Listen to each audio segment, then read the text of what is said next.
Okay, for the double start cast on, this is an interesting one. We're going to start with a regular long tail cast on for the first stitch. So hold the yarn as you would for a long tail, come under the bottom loop, grab the index finger loop, pull through, tighten. Now we're going to switch our thumb. So we're going to let go and we're going to bring the yarn the other way so that it's coming around and then down into the palm. We're going to come under that inside palm strand and over the index and bring that through.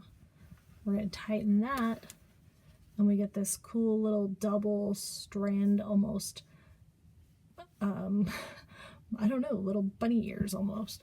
So again, we're going to do a normal long tail cast on with the working yarn coming around the outside of the thumb.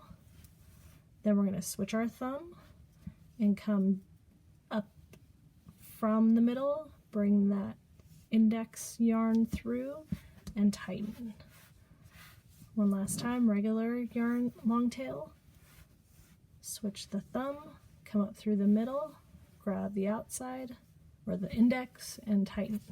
You get those cool little hashes. That's what it looks like on the bottom, and then the back side is kind of normal.